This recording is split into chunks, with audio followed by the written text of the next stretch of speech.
ꯆꯥꯛꯅ ꯂꯧꯔꯒ ꯀꯤꯂꯣꯗ 1100ꯅꯤ.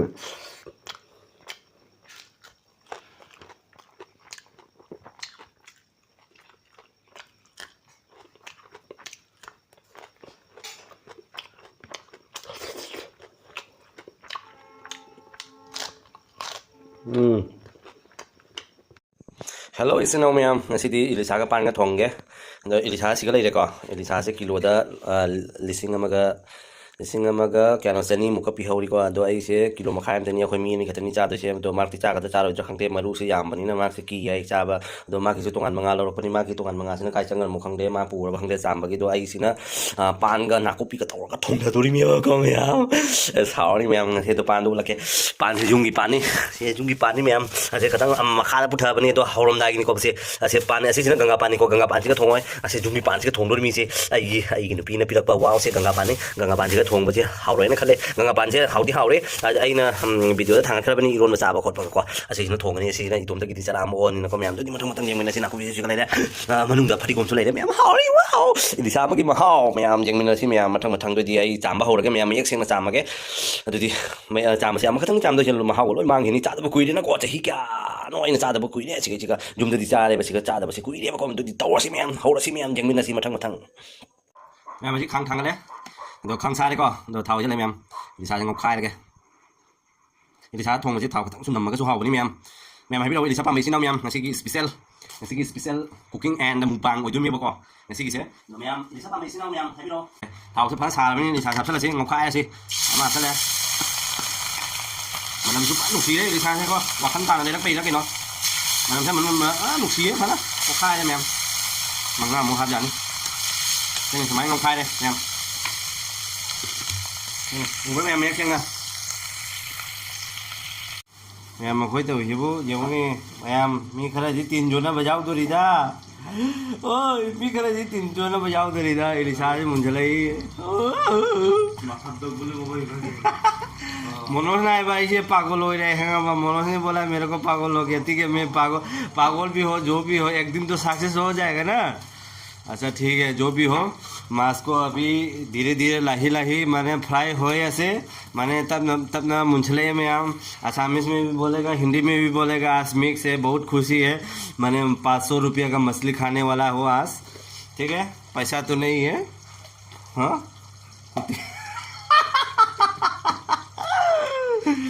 Oh my god. Mem ngasih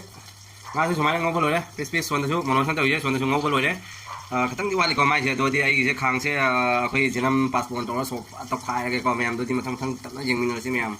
Ha, morokang bahan nanti ada je lagi, lisa tu mungkin ni si mem jeng bio. Morokang bah, kau si paspor orang ada bagi khabar em ta. Aku pi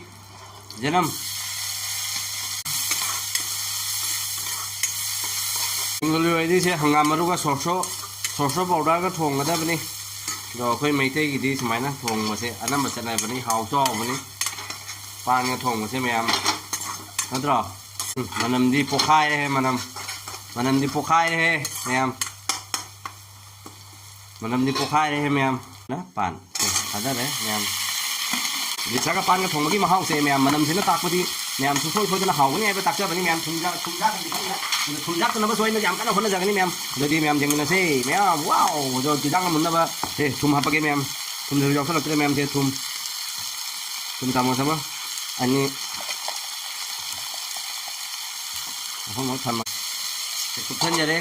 मंगा के दमा मैं use करे ma'am जंग से हांगा वही माँ मनम से दी mai mana mama tuan sih kan ini mipul mana ngau nari sih ha mayam, oi ma manam sih mak, sing mari manga tamu manam ni, thong mai tapi mi di khangnya deh kok, ai di wakan tanah thong tu mi jam tang lau jelas ni, cari besi kui deh sana thong aga, sana thong aga kui deh, saya angko mini dani honggi, hang ini memang kadang apa nak kau memang, macam kata nggak ya, baik, baru coba, jeera powder finishing kamu kata thah kan ni,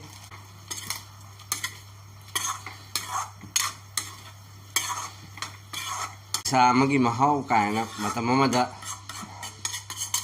ꯐꯤꯂꯝꯗꯒ ꯊꯣꯛꯄꯗꯣ ꯃꯌꯥꯝ ꯑꯗꯨꯃꯛꯅꯤ ꯃꯅꯤꯄꯨꯔ ꯁꯣꯟꯗꯗꯤ ꯏꯂꯤꯁꯥꯒ ꯌꯥꯝ ꯇꯥꯡꯉꯤꯕ ꯀꯨꯝꯍꯩ ꯇꯥꯗꯣꯔꯤ ꯉꯁꯤꯒꯤ ꯏꯟꯖꯥꯡꯁꯤꯗꯤ ꯃꯌꯥꯝ ꯁꯦ ꯃꯨꯜꯂꯦ ꯐꯖꯅ ꯃꯨꯜꯂꯦ ꯑꯗꯨꯗꯤ ꯏꯁꯤꯡ ꯑꯁꯥꯕ ꯍꯩꯖꯤꯜꯂꯒꯦ ꯁꯦ ꯏꯁꯤꯡ ꯑꯌꯤꯡꯕꯅ ꯍꯩꯔꯗꯤ ꯍꯥꯎꯔꯣꯏꯕ ꯁꯦ ꯏꯁꯤꯡ ꯑꯁꯥꯕ ꯍꯩꯖꯤꯜꯂꯦ ꯃꯌꯥꯝ ꯁꯧꯔꯕ ꯏꯁꯤꯡ ꯑꯁꯥꯕ ꯍꯩꯖꯤꯟꯕꯒ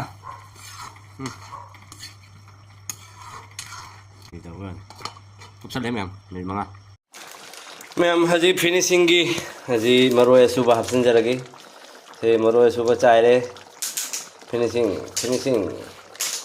ꯃꯊꯛꯇ ꯐꯗꯤꯒꯣꯝ ꯂꯣꯀꯦꯜꯒꯤ ꯐꯗꯤꯒꯣꯝ ꯁꯦ ꯃꯌꯥꯝ ꯍꯥꯎꯒꯗ꯭ꯔꯥ ꯍꯥꯎꯔꯣꯏꯗ꯭ꯔꯥ ꯀꯃꯦꯟꯗ ꯍꯥꯏꯕꯤꯔꯛꯑꯣ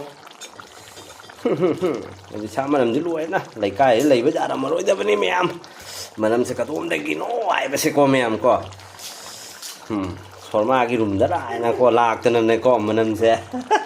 ꯑꯃꯅ ꯃꯣꯅꯣꯁꯤꯅ ꯀꯟꯅ ꯍꯦꯛ ꯀꯥꯏꯁꯦ ꯅꯣꯏ ꯍꯦꯛ ꯈꯪꯗꯕ꯭ꯔꯥ ꯃꯅꯝꯁꯦ ꯍꯦꯜꯂꯣ ꯃꯌꯥꯝ ꯏꯆꯤꯟ ꯏꯅꯥꯎ ꯃꯌꯥꯝ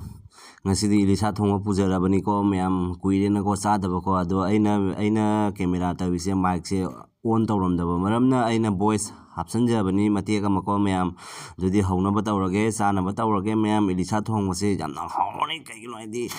ꯃꯅꯝꯁꯤꯅ ꯇꯥꯛꯄꯗꯤꯀꯣ ꯃꯅꯝꯁꯦ ꯅꯨꯡꯁꯤꯕꯅ ꯂꯣꯏꯔꯦꯕꯀꯣ ꯃꯌꯥꯝ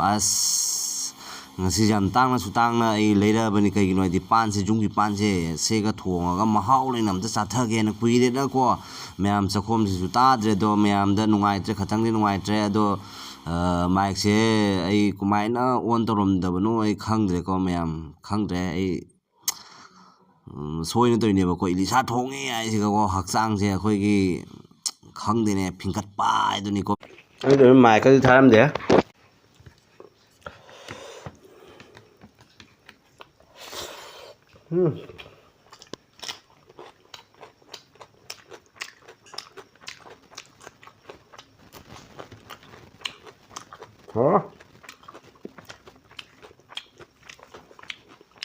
ꯏꯂꯤꯁꯥꯒ ꯄꯥꯟꯒꯤ ꯃꯍꯥꯎꯁꯤ ꯂꯣꯏꯔꯦꯅ ꯃꯌꯥꯝ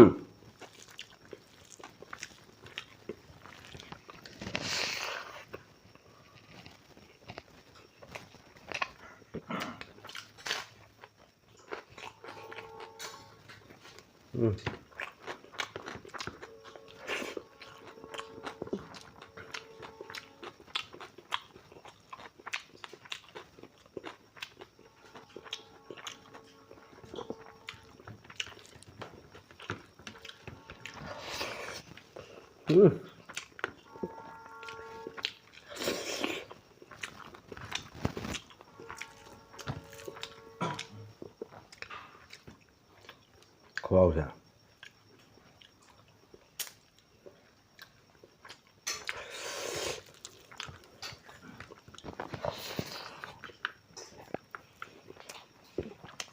ꯏꯀꯥꯏꯕꯤ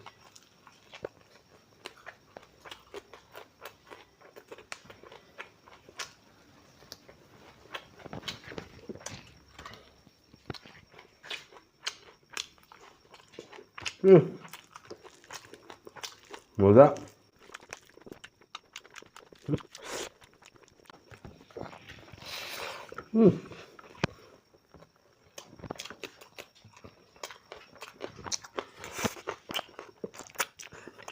그래도 양을 뭘 없어요 찬민이가면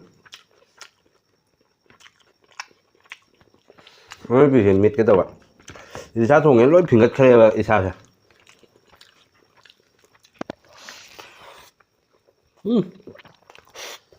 khoan vậy khoan xí ấy bơ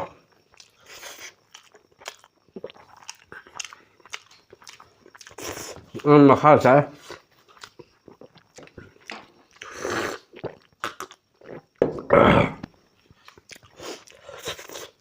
camera có bắt đầu tàu được không ta ngasi camera sẽ make sense cái đồ mà không được setting cái số cái này vào comment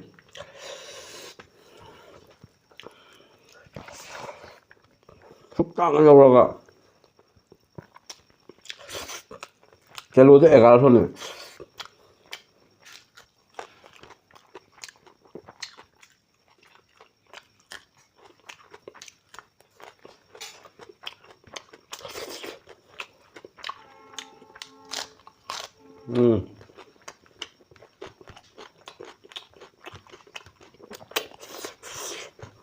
tiền không ấy tiền chứ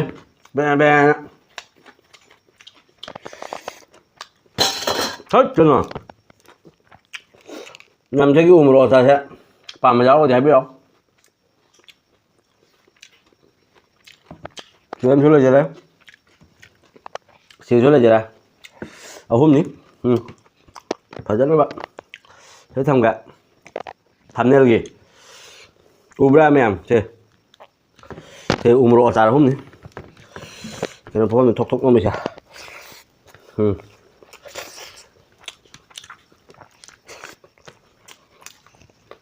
rồi đấy ra thì biết thế là đấy thế umro ở sẽ cái nó không bà pasla cái gì mềm pasla thì cái nó không bà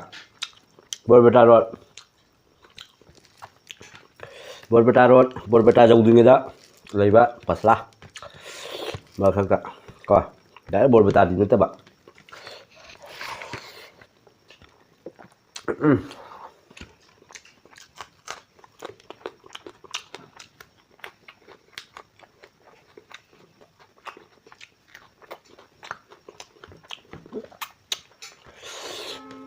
thấy chưa chưa bà không là bên nào mới làm đó đi sao không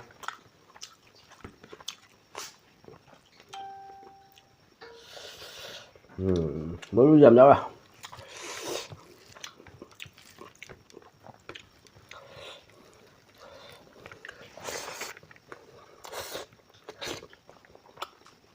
mẹ mình đi sát không mình chính thức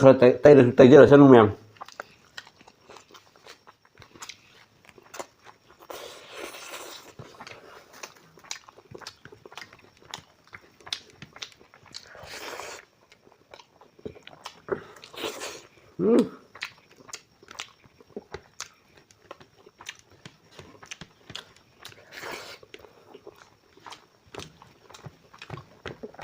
khó cái loại lắm mà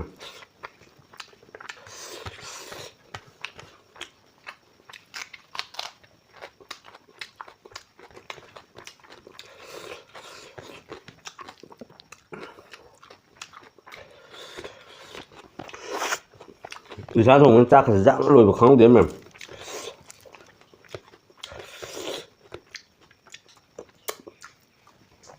nó xanh cả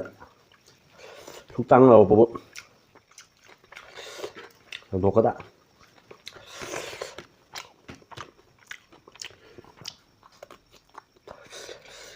gai để gì rồi á gì đấy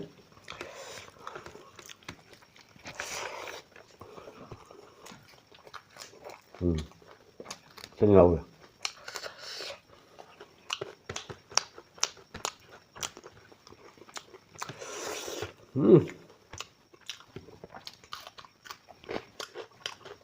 và làm trên thi anh ấy bắt đào đấy mà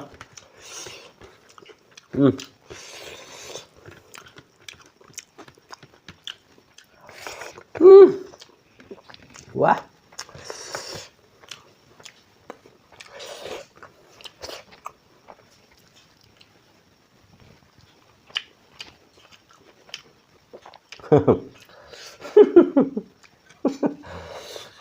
mà làm người hay đừng ăn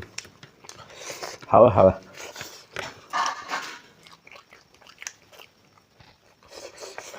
nữa